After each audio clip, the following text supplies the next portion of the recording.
BRS నాయకులకు మతి భ్రమించిందని, వారు చేసిన అక్రమాలను నెగ్గించుకునేందుకే అబద్దాలు మాట్లాడుతున్నారని వరంగల్ పశ్చిమ ఎమ్మెల్యే నాయని రాజేందర్ రెడ్డి మండిపడ్డారు. బీఆర్ఎస్ భవనాన్ని టచ్ చేస్తే గాంధీ భవన్ కూలుస్తామంటున్నారని, దమ్ముంటే గాంధీ భవన్ ను టచ్ చేయాలని సవాల్ విసిరారు.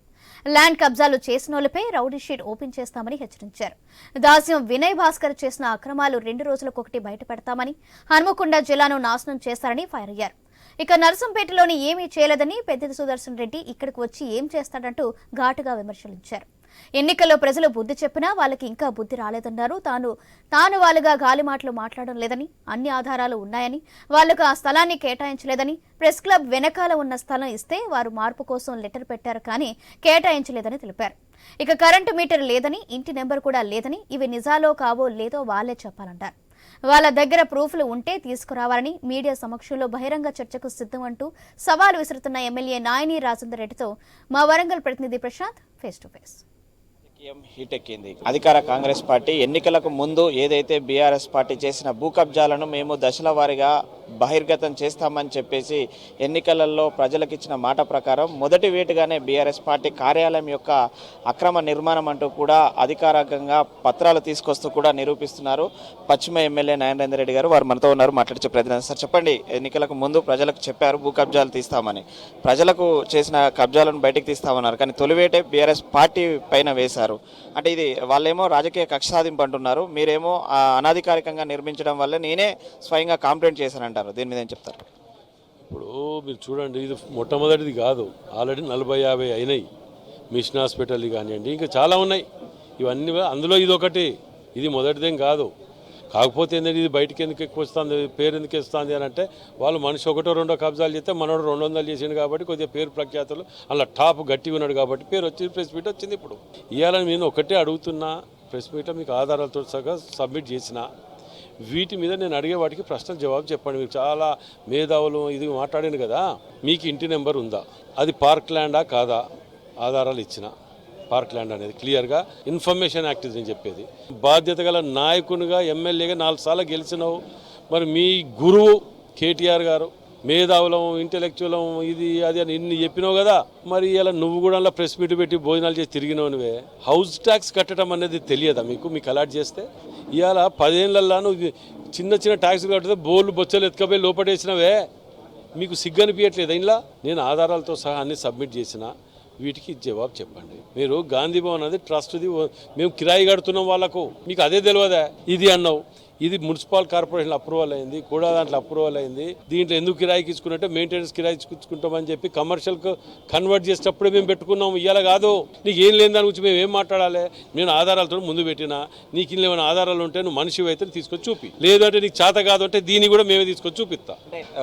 మరొక వైపు మాజీ ఎమ్మెల్యే దాస్యం వినయ్ భాస్కర్, నా 30 ఏళ్ల రాజకీయ జీవితంలో నారాయణ రెడ్డి లాంటి పొలిటికల్ లీడర్ను చూడలేదు, ఇలాంటి కక్ష సాధింపు చర్యలు అయితే ప్రజాస్వామ్యానికి మంచిది కాదు అని కూడా ఒక మాట అన్నారు. సార్ కరెక్ట్ మాట్లాడి తప్పేం అనలే, ఆయనే నాలాంటి మొగని చూలే ఆయనే, మరి అందుకే పాపం ఆయన పరేషాన్. అది నాలాంటి ఎప్పుడు తాకలే కదా, ఇప్పుడు తాకిండు. ఆయన పరేషాన్ చూడలేదంటే నిజంగానే చూడలే, మరి ఇప్పుడు చూస్తాడు.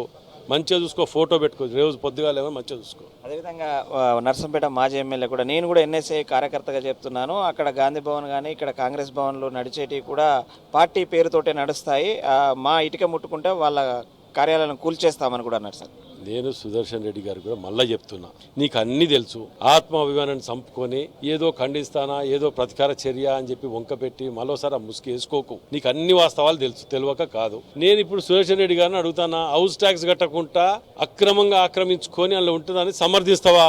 పార్టీ ఆఫీస్కి ఇచ్చినట్టే నీకు ఇచ్చిన ల్యాండ్ అది కాదు, నేను ప్రూవ్ చేసినా చూపించిన. ఇంకా కూడా ఏం మాట్లాడతావు దీని గురించి? మరోవైపు బీఆర్ఎస్ కార్పొరేటర్లు అంతా కూడా కార్పొరేషన్ కాజీపేట సర్కిల్ ఆఫీస్కి వెళ్ళి మా దగ్గర ఆధారాలు చూపిస్తున్నాము, మరికొన్ని పర్మిషన్స్ చూపించడానికి మాకు 15 రోజుల గడువు కావాలి, అవన్నీ కూడా మా ఎమ్మెల్సీ తక్కెలపల్లి రవీందర్ రావు దగ్గర ఉన్నారు, ఆయన అందుబాటులో లేడు, ఆయన వచ్చాక ఇస్తామంటున్నారు. సార్ అప్పటి వరకు వెయిట్ చేస్తారా? మేము ఒక్కటేబా, తక్కెలపల్లి రవీందర్ రావు దగ్గర ఉన్నా, ఎవరి దగ్గర గవర్నమెంట్ దగ్గర లేని రికార్డ్ ఆయన దగ్గర ఉంటుందా? నేను అడిగింది ఇది ఇన్ఫర్మేషన్ యాక్ట్ అబ్బా, ఇదంతా ఇన్ఫర్మేషన్ యాక్ట్ స్టాంప్స్ తోటి వచ్చింది. ఇట్లా ఇవ్వటం వలన అధికారులు సస్పెండ్ అవుతారు ఒకవేళ తేడా ఉంటే. రవీందర్ రావు దగ్గర ఉంటే చూపి అందుబాటులో లేడని వంకెందుకు పెడతా? ఆయన అమెరికా పోయినా ఫోన్ పనిచేస్తుంది, ఫోన్ కొడితే వాట్సాప్ వస్తుంది. ఇంత బర్నింగ్ ఇష్యూ కదా, ఒక ఫోన్ వాట్సాప్ కొడితే తీసుకో, ప్రింట్అవుట్ తీసుకోవచ్చు. ఇక్కడ అట్లాంటిది నువ్వేదో ఇంకా ఎవరికి కప్పిపుస్తావు? అంటే ఈ విషయంలో మీరు అన్నారు పార్టీ ఆఫీస్కైనా వచ్చి చర్చించడానికి నేను సిద్ధమని బహిరంగ సవాల్. ఒకవేళ వాళ్ళు స్పందిస్తే మీరు వచ్చి కూర్చోడానికి సిద్ధమా? వాళ్ళు స్పందించేమన్నా గేటు ముందే బయటనే కూర్చుందాం, పబ్లిక్ అందరు ఉండాలి కదా. వాళ్ళకి ఆఫీస్ లోపల నేను ఎందుకు పోతా, కానీ నేను అన్నది ఏమన్నా గేటు ముందు కూర్చుందాం. పక్క పక్కనే గేటు కదా, ఆయన 20 ఏళ్ళు ఉంటే అనుకుని కట్టుకున్నాడు కదా. నేను ఎమ్మెల్యే గెలిచినాక కూడా 2 నెలల దాకా హ్యాండ్ ఓవర్ చేయకుండా, 1-2 నెలలు హ్యాండ్ ఓవర్ చేయకుండా వెనుక గోడలు పెట్టుకుంటే కాలయాపనం గడిపిండంటే గవర్నమెంట్ ల్యాండే కాదు, అది పార్క్ ల్యాండ్. పార్క్ ల్యాండ్లో కట్టడిలో ఉండకూడదు. సుప్రీంకోర్టు డైరెక్షన్ ప్రకారం కట్టడే ఉండకూడదు. ఇన్నేళ్ళు సిటీలో నడి సెంటర్లో ఉండి కడుతుంటే ఏం చేసిండ్రో అధికార యంత్రాంగం, గత పాలకులలో అధికార యంత్రాంగం ఏం చేసింది? వాళ్ళు కూడా మేము అనుకుంటున్నాం, వాళ్ళని కూడా తప్పుపడతట్లేదు, అధికార యంత్రాంగాన్ని ప్రెజర్ పెట్టి ఇచ్చేసిండ్రు.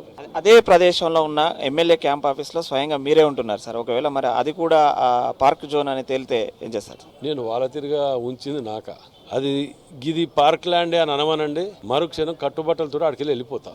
అది మనం చూస్తున్నాము. బీఆర్ఎస్ నేతల దగ్గర చెప్పడానికి ఆధారాలు లేక కేవలం రాజకీయ కక్ష అనేది ఖండిస్తున్నామనే 2 మాటలు తప్ప వాళ్ళ దగ్గర ఎలాంటి ఆధారాలు లేవు. ఇది చట్ట విరుద్ధము, ఇది కార్పొరేషన్ అధికారులను అప్పటి అధికారం ఉపయోగించి నిబంధనలు విరుద్ధంగా కట్టారు, ఖచ్చితంగా చట్టం తన పని తాను చేసుకపోతుంది, ఇది అక్రమం అని ఇప్పటికే నేను ప్రూవ్ చేస్తున్నా. వాళ్ళ దగ్గర ఇంకేదన్నా ఆధారాలు ఉంటే వాళ్ళ పార్టీ కార్యాలయం ముందుకే మీడియా సమక్షంలో వచ్చి బహిర్గతం చేయడానికి నేను సిద్ధమని సవాల్ విసురుతున్నారు వరంగల్ పశ్చిమ ఎమ్మెల్యే నాయన రాజేందర్ రెడ్డి. మొత్తానికైతే ఇటు కాంగ్రెస్ బీఆర్ఎస్ పార్టీ కార్యాలయాల రచ్చ ఇంకా ఏ స్థాయికి వెళ్తుందో చూద్దాం. కెమెరామెన్ విజయ్తో ప్రశాంత్, ఐ న్యూస్, వరంగల్.